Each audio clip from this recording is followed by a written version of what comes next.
안녕하세요. 배재한입니다. 요즘 사회가 국내외적으로 굉장히 혼란스러운데요. 혼란스러운 단계를 지나서 굉장히 심각한데 주변은 또 잠잠하게 그렇게 흘러가는 것 같습니다. 폭풍전의 고요함이라고 해야 될까요? 그런 게 조금 느껴집니다. 며칠 전에 한국은행에서는 기준금리를 0.25%포인트 인하를 했습니다. 최저금리 0.5%가 기준금리가 되었습니다. 시중에 엄청난 돈을 풀겠다는데 앞으로 그 영향이 어떨지 지켜봐야 되겠습니다. 왜 사회가 불안하냐고 느끼냐면요. 주식시장은 연일 고점을 향해서 갱신을 하고 있습니다. 근데 실물경기는 굉장히 어렵습니다. 잘못 들어가서 물리면 어떡하나 원금 손실에 대한 부담감들이 작용을 하죠. 은행도 굉장히 불안합니다. 얼마 전에 모 은행에서 세컨더리 보이콧을 맞아서 몇천억 정도를 미국에 벌금으로 납부를 했죠. 언제든지 그 카드는 미국에서 쥐고 있는 거죠. 은행권이 불안하다 하는 이런 생각이 들고, 원화가 굉장히 불안하죠. 홍콩 보안법을 중국 인민대에서 통과를 시켰습니다. 위안화의 변동폭이 굉장히 심하고 따라서 환율이 또 동조화가 심해지는 거죠. 급기야 오늘 홍남기 경제부총리가 이에 대해서 선제적인 조치를 취하겠다, 구두 개입까지 하고 나왔습니다. 이 너무너무 불안한 거예요. 조금 더 구체적으로 말씀을 드리면은 혹시 달러나 엔화를 조금 가지고 있어야 되지 않을까? 은행에 두면은 예금자 보호법에 한계가 있는데 실물로 현금으로 외화를 가지고 있어야 되지 않나. 또 고액권이니까 위기 시에는 소액권으로 10달러, 20달러짜리를 가지고 있어야 되지 않나 하는 생각도 하고요. 여러 가지 불안한 요소들이 상존하고 있습니다. 또 부동산을 보려니까 세금 규제라든지 현 정부가 추구하는 사회주의 토지 공개념, 토지 국유화, 국민주택 공유제, 이러한 말들이 생각이 나니까 또 겁이 나서 하지를 못하겠어요. 시중에 돈들은 흘러 넘친다는데 정작 개개인들한테 돌아오는 거는 얼마 되지 않는 것 같고 엄청나게 불안합니다. 또 최근에는 재난지원금이라는 막대한 돈을 전 국민에게 풀었습니다. 어제 저녁에도 잠깐 식사를 하러 가보니까 상가들이 굉장히 활발하더라고요. 공짜 돈이 꼽혔잖아요. 그러니까 그 돈을 쓰기 위해서, 달콤한 사탕을 맛보기 위해서 활발한 것처럼 보여지더라고요. 근데 과연 이게 얼마나 갈까? 그 달콤함 뒤에 숨겨진 그런 악마의 미소라든지, 저는 이런 게 계속 생각이 나서 너무너무 불안합니다. 저하고 비슷한 심리를 가지시는 분들이 아마 굉장히 많을 거예요. 그런 분들이 저한테 문의를 해주시고 찾아오시고는 합니다. 홍콩 보안법 관련해서 위안화가 최근에 급등을 했습니다. 위안화 가치가 하락을 했다는 얘기죠. 7.19 위안까지 갔습니다. 위안화도 중국 인민은행에서 고시를 하는데 가장 최근에는 7.13 위안까지 고시를 했습니다. 당일 고시하는 것을 기준으로 플러스 마이너스 2% 변동폭에서 움직이는데 최고 7.19 위안까지 뚫었다가 지금 다시 내려오고 있습니다. 왜 더 혼란스럽냐면 어제는 미국의 트럼프 대통령이 또 연설을 했습니다. 중국에 대해서 미중 무역 합의는 깨지 않겠다, 대신에 홍콩에 대한 특별한 권한을 점차 없애겠다라는 이런 얘기를 했습니다. 굉장히 악재거든요. 근데 주식시장은 다시 끌어올리는 그런 괴력을 보여줬습니다. 말 그대로 돈질이죠. 돈질. 돈으로 주식을 사올리고 끌어올리는데 장사가 없다는 이야기입니다. 굉장히 아이러니한 일들이 벌어지고 있습니다. 우한 폐렴, 코로나 바이러스 사태는 굉장히 확산되고 있고요. 미국 같은 경우에는 최근에 흑인들에 대한 인종차별 문제로 인해서 곳곳에서 폭동이 일어나고 있습니다. 근데 주식시장은 상승을 해요. 참 세상에 알다가도 모를 일들이 지금 벌어지고 있습니다.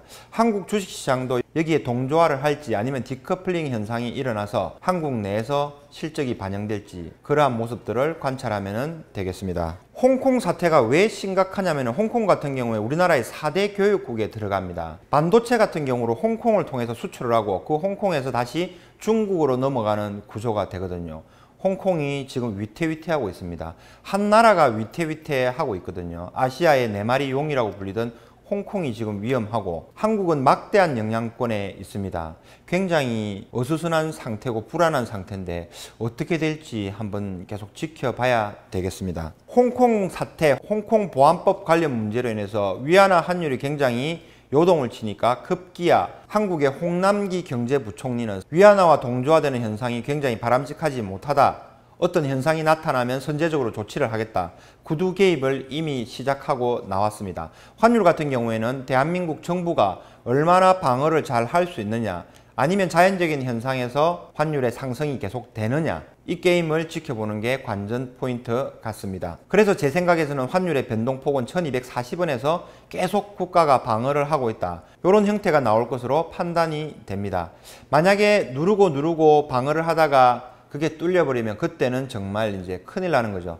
터키, 그리스, 브라질, 아르헨티나 이런 나라들의 환율처럼 움직일 가능성이 굉장히 높습니다. 그렇게까지 되겠냐 하고 안심을 하시는 분들도 있는데, 세상 일이라는 것은 아무도 모르거든요. 항상 만반의 준비를 다 하시는 게 좋습니다. 실버 가격이 또 급등을 했습니다. 금 가격은 강보합을 나타내고 있는 사이 실버 가격은 2~3% 정도가 오르면서 탄력이 굉장히 좋습니다. 실버바에 대한 수요도 굉장히 많이 늘어나고 있거든요. 그에 대해서도 오늘 설명을 드리도록 하겠습니다. 2020년 5월 30일 배제안의 금토크 시작하겠습니다.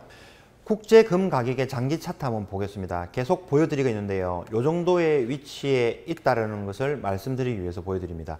최고가 1920달러까지 아직까지 여유폭이 남았습니다. 고점 갱신을 위해서 도전을 하는 모습이 보이고 있습니다. 이번 차트는 실버 가격의 일봉 차트입니다. 탄력이 굉장히 좋죠. 직전 고점을 강하게 돌파를 하는 양봉이 나왔습니다. 이 정도 되면은 추세가 또 추가적인 상승을 할 가능성이 굉장히 높습니다. 금 가격보다는 실버 가격이 탄력이 더 좋다는 것을 보여드리고 있습니다. 급하게 가격이 하락을 했다가 급상승을 합니다. 추가적인 하락이 있겠지 하고 기다리는데 또 바로 가격을 높여버립니다.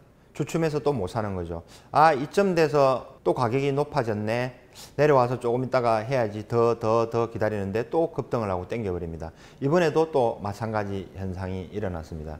그래서 이 주가라든지 금이라든지 은의 가격의 저점은 아무도 못 맞추는 거거든요. 실제로 매수세와 매도세가 치열한 싸움을 해요. 그래서 가격이 형성되는 거기 때문에 그 어떤 뭐 수십조, 수백조의 자산을 가진 사람이 오더라도 이 가격의 저점들은 못 맞추는 거죠. 특히나 우리같이 힘없는 개인들은 맞출 수가 없죠. 분할 매수로 접근하는 것이 최선의 방법입니다. 실버 가격의 장기 차트입니다. 2011년 최고점 50달러 근방이죠.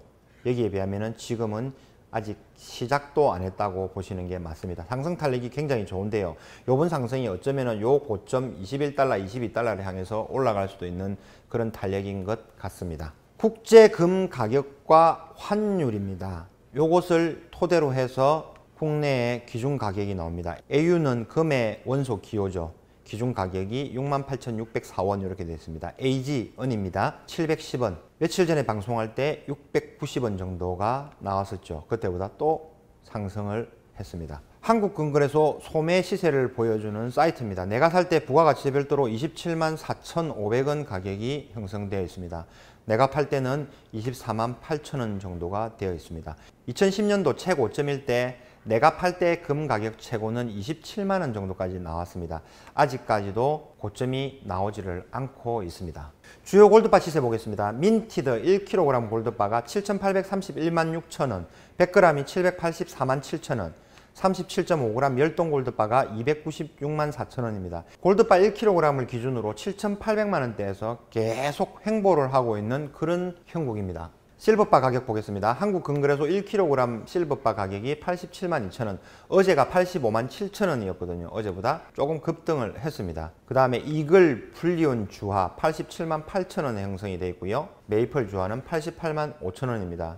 여기 품절도 있는데 저한테는 소량은 있으니까 필요하신 분들은 저한테 요청을 하시면은 되겠습니다. 자, 오늘 방송 제목을 돈질의 장사 없다, 금값, 은값, 주가 상승, 이렇게 제목을 지어봤습니다. 지금 보시는 화면은 나스닥 100 선물 지수입니다.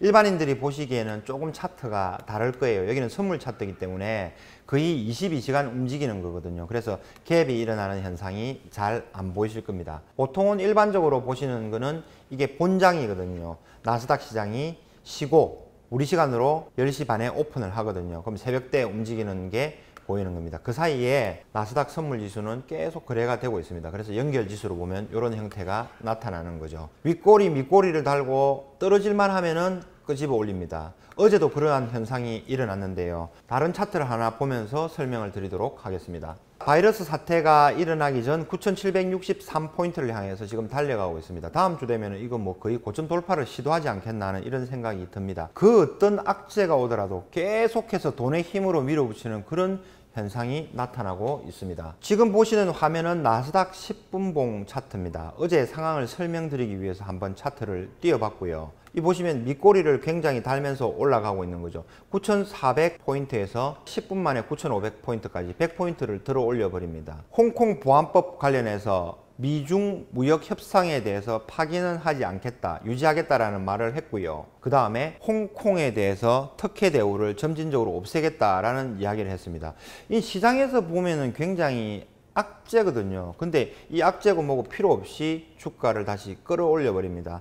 단 10분 만에 100포인트 이상을 끌어올려 버려요. 그리고 지속적으로 또 상승을 시켜버리는 이런 현상이 나타나는 거죠. 하락을 깊게 하면은 끄집어 올리고, 깊게 하면은 끄집어 올리고, 또 끄집어 올리는 이런 형태가 반복이 되고 있습니다. 엄청나게 막대한 자금을 가진 사람이 나스닥 시장을 끌어올리려고 할 때 이러한 현상이 나타나는 거죠. 근데 또 중간중간에 하락을 시킬 때는 또 급락을 시켜버립니다. 이래서 주식이라든지 이런 거는 굉장히 힘들죠. 수익을 내기도 굉장히 어렵습니다. 그래서 개인들은 안 하시는 게 정신건강에 좋습니다. 자, 미국 시장은 이렇게 급등을 하고 엄청난 강세를 보이고 있는데 한국의 주식시장도 커플링 현상을 보일지 아니면은 디커플링 현상을 보일지 향후에 그 진행 상태를 보는 것이 관전 포인트가 되겠습니다.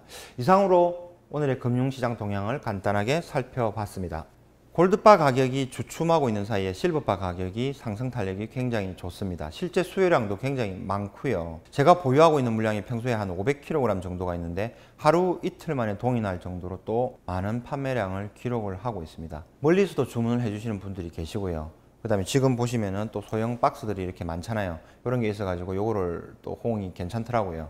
이렇게 해서 많이 찾으시는 분들이 계십니다. 최대한 빨리 수량을 준비하려고 하는데 또 동이 나버리면은 실버바를 본사에서 수급하는데 약간의 시간이 걸립니다. 지금은 한 1주에서 2주 정도 하면은 충분히 원하는 물량을 받아 보실 수가 있을 것 같습니다. 서울에서, 대전에서, 부산에서, 대구에서, 뭐 충청도에서 멀리서 이렇게 방문을 해주시거나 하는데 굉장히 큰 자산을 움직이시는 분들도 있고 아주 소액의 금반지 맷돈 있잖아요. 이런 거를 하기 위해서 저한테 오시는 분들이 있거든요. 아, 정말 사람들이 가지는 가치 기준은 굉장히 다르구나. 굉장히 고맙고 미안하고 또 무거운 책임감이라든지 또 이런 거를 느낍니다. 제가 편하게 방송에서 하는 멘트 하나에 감동을 받으시고 기분 좋아하시고 기분 나빠하시고 이런 걸 보니까 아, 참 마음이 무겁다. 정말 계속 겸손한 마음으로 항상 임해야 되겠다 하는 이런 생각들을 가져봅니다.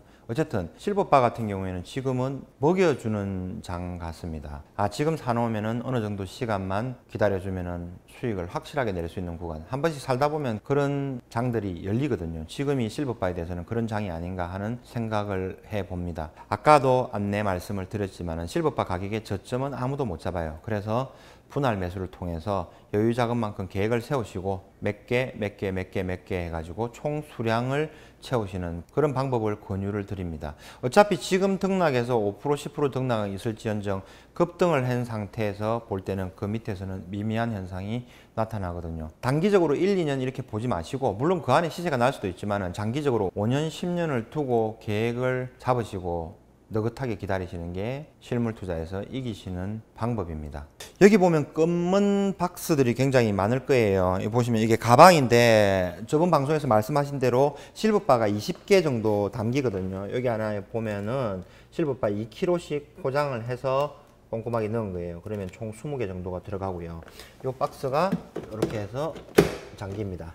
잠기면은 다 준비가 되는 거죠. 이 많은 물량들도 순식간에 하루 이틀 만에 동이 나버리는 그런 현상이 나타나고 있습니다. 또 추가적으로 빠르게 준비를 해서 보충을 해 놓을 수 있도록 그렇게 하도록 하겠습니다. 이 안에 내용물들은 한번 보여드릴게요.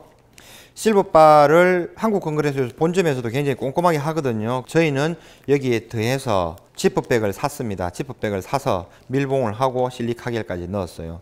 혹시나 작은 스크래치라도 있으면 실버가 변색이 되는 경우가 생기거든요. 변색이 되면 고객의 입장에서 조금 더 높은 가격을 받을 수 있는데 하는 아쉬움이 생겼습니다. 그래서 이렇게 한 단계 더 준비를 한번 해봤고요. 많이 찾아주시기 바랍니다. 예전에 한번 말씀드린 적이 있는데 슈퍼 스파이크 구간이라고 있거든요. 원자재 가격이 쉼없이 3년, 4년, 5년 동안 지속적으로 상승하는 구간이 나오는 거거든요. 우리 인생에 있어서 몇 번 안 되는 그런 시기일 것 같아요.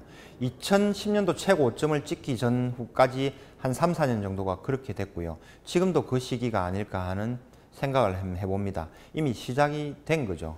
한국은행에서 내년에 CBDC 디지털 화폐 관련해서 시범 출범을 하고 움직입니다. 화폐 개혁을 한다는 얘기입니다. 이제 실물금이나 실물 자산을 준비할 수 있는 기간이 얼마 남지를 않았습니다. 실제로 시행이 되고 움직여지면 그때는 이미 때가 늦었습니다. 준비할 시간이 얼마 남지 않은 것 같습니다. 남들이 다 할 때 움직여버리면 이미 동이 나고 없어지는 현상이 생기거든요. 그 전에 미리미리 준비를 해주는 그런 습관을 가졌으면 좋겠습니다. 항상 건강하고 행복하시기 바랍니다. 감사합니다.